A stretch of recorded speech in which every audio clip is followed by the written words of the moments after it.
We can get 3 junior engineers for your salary. He smirked during my termination meeting. Nothing personal, just cost-cutting.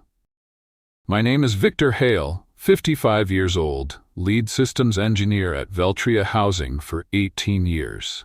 I'd built their entire infrastructure from scratch, architected every expansion, kept everything running so smoothly that the executives forgot how much the company depended on me, until they decided they couldn't afford me anymore. I sat across from Graham Vickers, the new chief technology officer who'd been with the company for all of 6 months. He was 42, wore designer glasses, and had an MBA from Cornell. He'd been brought in to modernize operations, which apparently meant cutting the most experienced staff first. "The severance package is generous," said Diane from Human Resources, sliding a folder across the table. 2 months' salary plus your accrued vacation time. I nodded, took the folder, and said, "Thank you. Is that all you have to say?" Graham looked almost disappointed. Maybe he'd expected me to argue or threaten legal action, give him something to tell the board about how difficult I was being. "What would you like me to say? Most people in your position have questions, concerns," he said. I shrugged. "Seems pretty straightforward to me." Graham exchanged glances with Diane, who looked equally perplexed by my calm. What they didn't understand was that I wasn't calm. I was just done. There's a difference. "Well, we'd appreciate your help with the transition," Graham continued. "The new engineering team will need some guidance on the system architecture. Perhaps a consulting arrangement for a few weeks." "I'll think about it," I said, knowing I wouldn't. We shook hands. I cleared out my desk without complaint. 18 years of work fit into a single cardboard box. I nodded goodbye to a few colleagues who looked away awkwardly, afraid the same fate awaited them. As I walked to my truck in the parking garage, my phone buzzed. A text from Alan, the database administrator I'd hired 12 years ago. "This is Vic. The whole team's freaking out." I didn't respond. At home, I sat on my deck overlooking Lake Ontario, nursing a glass of bourbon, watching the sunset paint the water copper. My wife Elaine placed a hand on my shoulder. "What will you do now?" I shrugged. "Something will turn up." What Graham didn't know, what he hadn't bothered to learn, was that I hadn't just built their systems. I had custom-coded large sections myself, with minimal documentation, because the company had always refused to fund a proper documentation team. Only I understood the deep redundancies, the hidden security layers, the intricate network architecture, and I wasn't planning to explain it to anyone. I started at Veltria Housing back when it was called Bayview Properties, a small real estate management firm with 4 apartment complexes and a dozen employees. Their entire IT infrastructure consisted of 2 desktop computers, a fax machine, and a dial-up internet connection. The owner, Harold Bay, hired me away from a consulting gig in Syracuse. "We're expanding," he told me. "Need someone who can build us something solid." Over 18 years, I'd turned that rudimentary setup into an integrated property management system that handled everything from tenant applications and background checks to automated maintenance requests and rent collection across 63 properties in 4 states. I'd built it piece by piece, adapting, upgrading, refining, as the company grew. When Harold retired 5 years ago, his son Justin sold the company to a private equity firm that rebranded it as Veltria Housing. They kept me on, impressed by what I'd built. But things began to change. New executives, new priorities. Quarterly targets became more important than long-term stability. My warning signs came gradually. First, they rejected my proposal for a documentation team. "Too expensive," they said. "We'll get to it next quarter." That quarter never came. Then they started bringing in consultants, young MBA types who talked about disrupting property management and leveraging cloud solutions. They'd sit through my explanations of our system architecture with glazed eyes, then recommend off-the-shelf solutions that wouldn't integrate with our custom infrastructure. I kept pushing back, explaining why their approach wouldn't work, showing them the custom code that made our system unique. Eventually, they stopped inviting me to planning meetings. Elaine noticed it before I did. "They're pushing you out," she said one night over dinner. "You need to prepare." I brushed her off. "They need me. No one else understands how the whole system works together." "That might be exactly the problem," she replied. 6 months ago, they hired Graham as the new CTO. He came from a banking software company and immediately started talking about standardization and legacy system replacement. He hired 3 junior engineers, fresh out of college, had them shadowing me, asking questions about the system. I answered their questions, but I knew they weren't grasping the complexities. How could they? It had taken me years to build those systems, to understand the interdependencies, to create the redundancies that kept everything running smoothly when problems arose. Last week, Graham stopped by my office. "Quick meeting tomorrow morning," he said casually. "Just a quarterly check-in." I should have seen it coming. The first call came 2 weeks after my termination. I was in my home office, updating my resume, when my phone rang. Graham Vickers. I let it go to voicemail. "Victor, it's Graham. We're having some issues with the tenant portal. The junior team is working on it, but they're having trouble understanding some of your code architecture. Could you give us a call back? It would just be a quick consultation." I deleted the message and went back to my resume. 3 more calls came that day, each voicemail sounding increasingly desperate. By evening, Alan texted me. "System's been down all day, maintenance requests aren't processing. Graham's losing his mind." The next morning, Diane from HR called. "Victor, I hope you're doing well. I'm calling because we'd like to discuss a consulting arrangement, just temporary, to help with some current system issues. The compensation would be quite generous." I picked up my phone. "How generous?" $300 per hour, minimum 4-hour engagement." "I'll think about it and get back to you," I said, then hung up. I sat at my kitchen table, staring out at the lake. Elaine placed a cup of coffee in front of me. "What are you thinking?" "I'm thinking they're finding out exactly what I'm worth." Over the next 3 days, the calls increased. Graham, Diane, even Justin Bayou, who was still on the board. The tenant portal was down. The maintenance scheduling system was throwing errors. The automatic payment processing had failed, affecting thousands of residents. I didn't respond to any of them. On day 4, an email arrived from Devlin Systems, a regional competitor to Veltria. They managed fewer properties, but had been expanding rapidly. The email was from their director of technology, Lawrence Devlin himself. "Victor, I heard about your situation at Veltria. We've always admired your work from afar. Would you be interested in discussing opportunities with us? We're looking to upgrade our entire property management infrastructure." I replied and set up a meeting for the following day.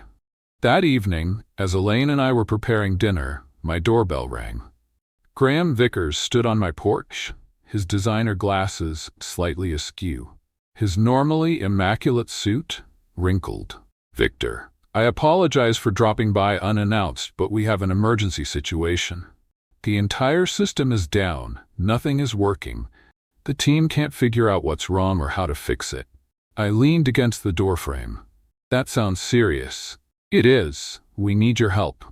The board has authorized me to offer you a substantial consulting fee. $500 per hour, whatever it takes." I thought about the cardboard box in my garage. 18 years of work reduced to a few mementos. I thought about nothing personal, just cost-cutting. I thought about the documentation team they'd never approved. "I'm sorry to hear about your troubles," I said quietly, "but I have an interview tomorrow.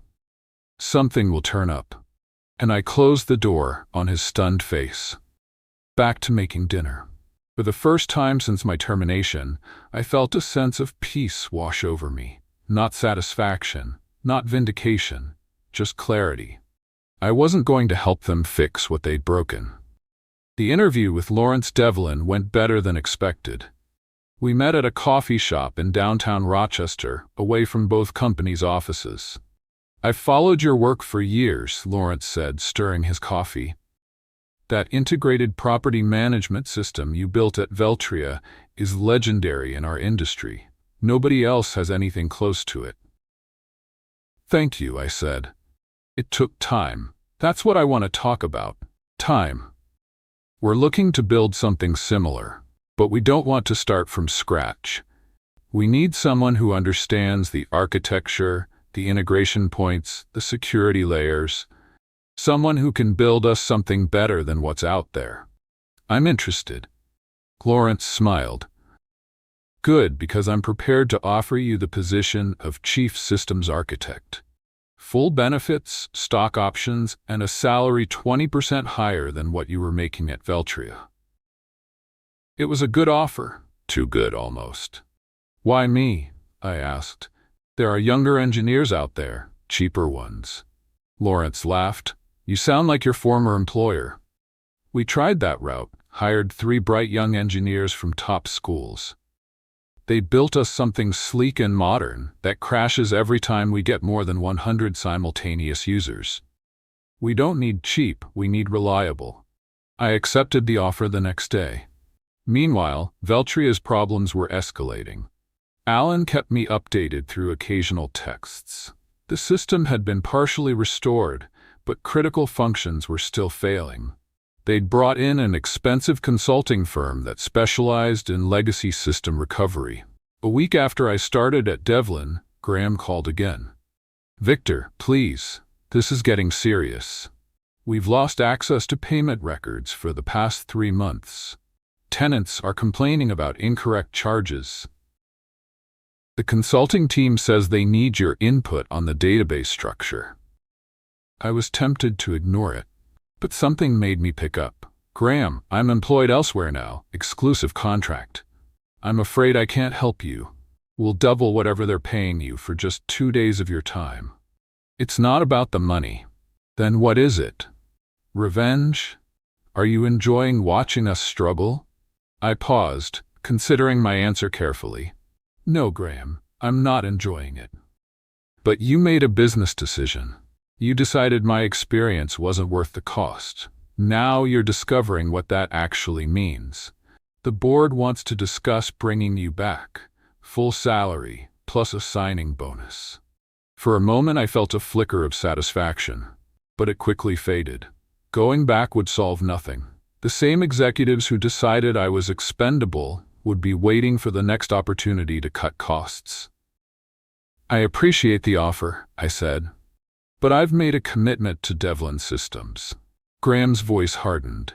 "You know, there could be legal implications if we discover you intentionally made our systems difficult to maintain. Non-compete clauses, intellectual property concerns." There it was, the threat I'd been expecting. "The system is exactly as it was when the company repeatedly denied my requests for a documentation team," I replied evenly. "Every line of code belongs to Veltria, as specified in my employment contract.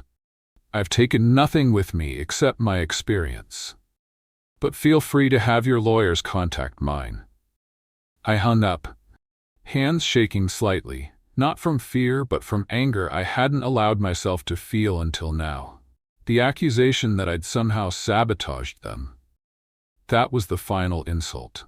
At Devlin I was starting fresh, building systems properly from the ground up, with full documentation, training programs for the engineering team, redundancies that would prevent the kind of catastrophe Veltria was experiencing. I wasn't going to look back anymore. But I wasn't going to help them either. Some lessons have to be learned the hard way. A month after joining Devlin Systems, I received an unexpected visitor in my new office. Alan, my former database administrator, stood awkwardly in the doorway, holding a laptop bag. "Got time for lunch?" he asked. Over sandwiches at a nearby deli, Alan filled me in on the chaos at Veltria. "It's worse than you think," he said, lowering his voice despite the noisy lunchtime crowd. "They've lost access to historical data going back 3 years. The backup systems are corrupted, somehow. The consulting firm is saying they might need to rebuild from scratch. I wasn't surprised. The backup system had multiple redundancies and security protocols that needed to be followed precisely. Skip one step and the entire process would fail, in a way designed to protect tenant data from unauthorized access. That's not all, Alan continued. I found something when I was trying to help the consultants understand the payment processing system. Graham had been planning your termination for months. He'd been meeting with the board, convincing them that your custom infrastructure was too expensive to maintain. How do you know this? I asked. Alan pulled out his laptop and showed me a series of emails he discovered in the system archives. Emails between Graham and the board discussing the legacy staff reduction plan, and specifically naming me as the first target. He told them they could replace you with cheaper engineers, Alan said, and transition to off-the-shelf solutions within 6 months. He projected cost savings of over $1 million annually. I read through the emails, feeling a strange detachment. One line from Graham stood out. Hale's custom systems are unnecessarily complex. He's made himself indispensable by design, not necessity. There's more, Alan said. The private equity firm that owns Veltria is planning to sell. They've been prepping for this for over a year. Graham was brought in specifically to cut costs and make the company look more profitable before the sale. Now it all made sense. The push for standardization, the resistance to proper documentation, the sudden focus on cutting senior staff costs. It wasn't about improving the company, it was about dressing it up for a quick flip. Why are you showing me this? I asked. Alan closed his laptop. Because I quit yesterday. And I'm not the only one. Half the IT department has left. The consultants are estimating at least 6 months to restore full functionality, maybe longer. He hesitated. And because Veltria's biggest client, Westbrook Properties, is considering jumping ship, they've lost faith in the management system. I thought about the implications. Westbrook represented nearly 30% of Veltria's revenue. Losing them would be devastating, especially with a sale pending. What will you do now? I asked. Alan grinned. Actually, I was hoping Devlin might be hiring database administrators. Later that afternoon, I spoke with Lawrence about bringing Alan on board. He agreed immediately. We were building a team, brick by brick, with people who understood what it meant to create systems that lasted. That evening, I received another call from Graham. This time, his voice had lost its authoritative edge. Victor, please. The situation is critical. Westbrook is threatening to terminate their contract. The board is questioning my decisions. We need your help. I'm sorry, Graham. I can't help you. Name your price, anything. It's not about price, it's about respect for experience. For the work that goes into building something right the first time. The line was silent for a moment. Then Graham said quietly, "You knew this would happen. You knew exactly what would break and when." "No, Graham," I said. "I just knew what I had built, and what it took to maintain it." Information I tried to share many times. I ended the call feeling neither triumph nor regret, just the quiet certainty that some lessons can only be learned through failure. The opportunity came faster than I expected. 2 months into my role at Devlin Systems, Lawrence called me into his office. "I just got off the phone with Jeffrey Westbrook," he said, referring to the CEO of Westbrook Properties. "They're officially terminating their contract with Veltria next month. They want to know if we can handle their portfolio." Westbrook Properties managed over 10,000 units across the Northeast. It would more than double Devlin's current operations.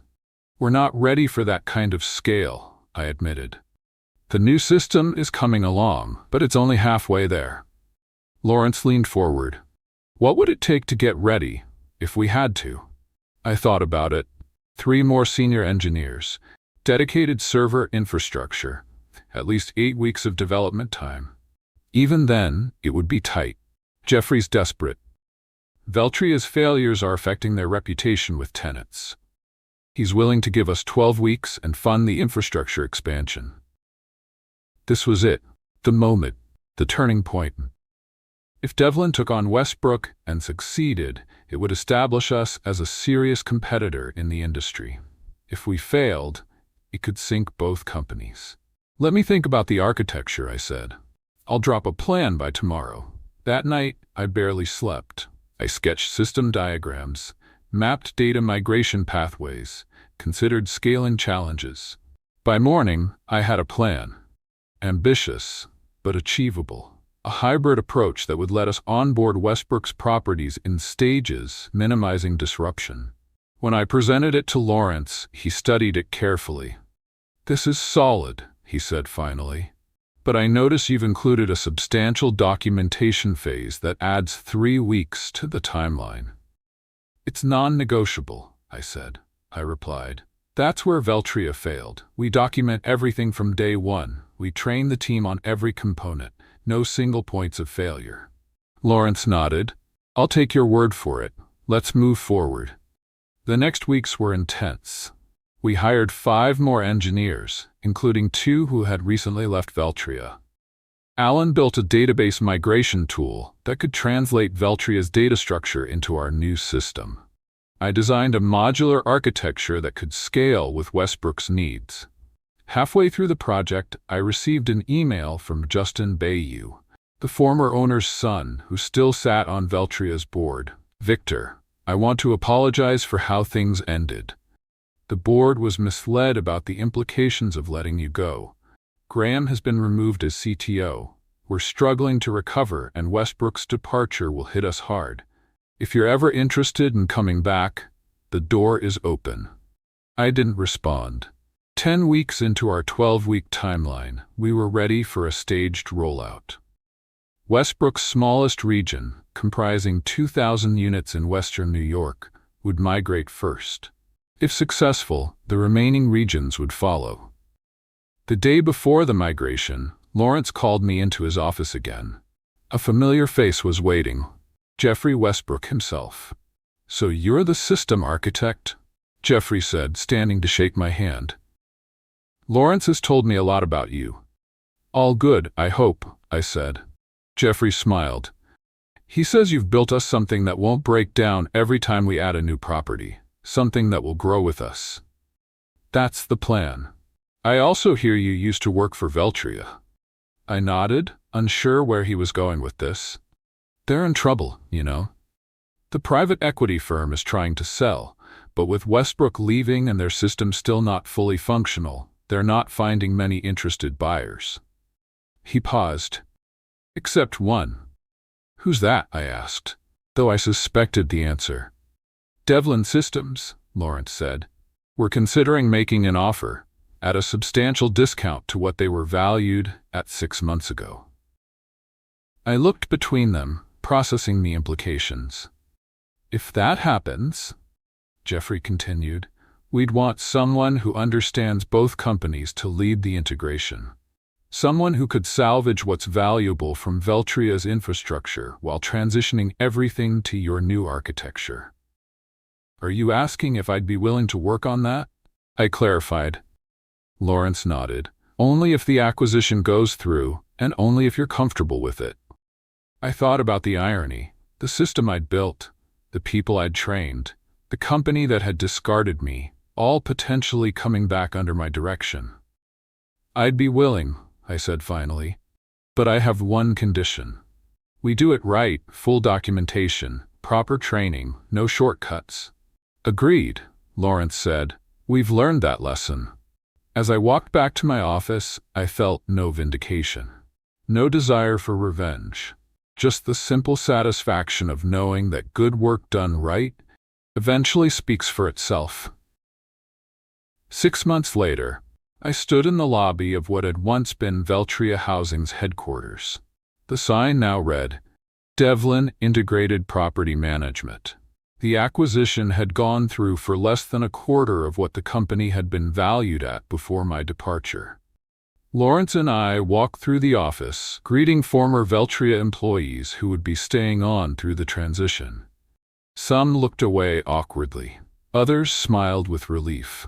A few, those who had worked closely with me over the years, nodded with quiet understanding. Graham was gone, along with most of the executive team that had approved my termination.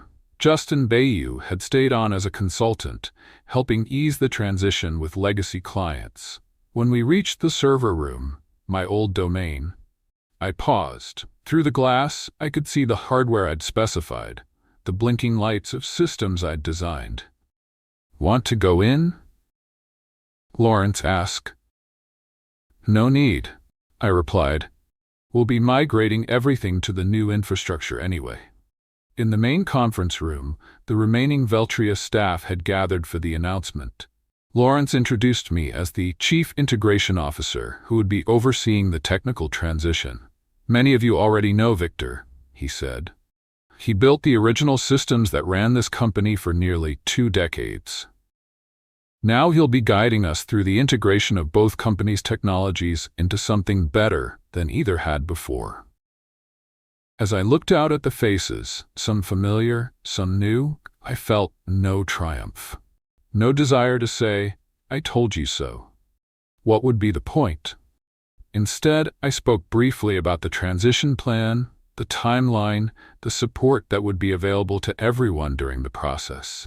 I emphasized that no one would be left behind due to cost-cutting measures. The irony wasn't lost on anyone in the room.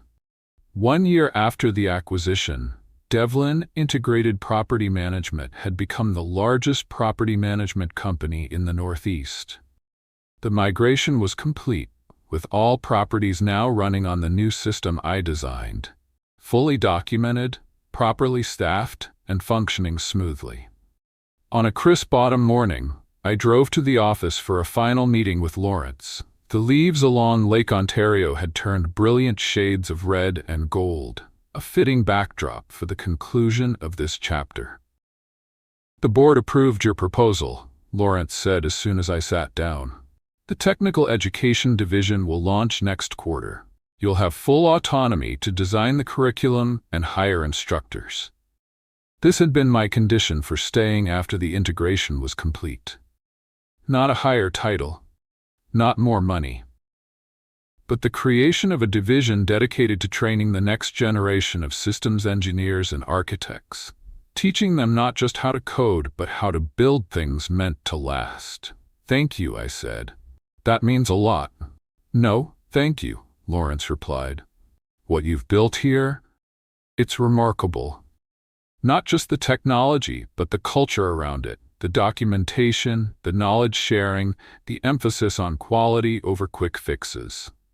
Later that afternoon, I cleared out my integration office. Unlike my hasty exit from Veltria, this was a planned transition to my new role. As I packed my things, Justin Bayou knocked on the door. "Got a minute?" he asked. We walked to the small courtyard outside the building. "My father asked about you," he said. "He's retired in Florida now, but he still follows company news. He was glad to hear you were back," in a manner of speaking. "How is Harold?" I asked. "Good, fishing a lot." Justin paused. "He always said letting you go would be the biggest mistake this company could make. Turns out he was right." I nodded, unsure what to say. "I learned something from all this," Justin continued. "Value isn't always visible until it's gone." As I drove home along the lake shore, I thought about value, about experience, about care taken, about doing things right the first time, about systems built to last and the people who build them. I hadn't sought revenge. I hadn't needed to. I'd simply moved forward, building something better, something that would outlast any individual decision or short-term thinking. Sometimes the best response to being undervalued is simply to prove your worth elsewhere and let the results speak for themselves.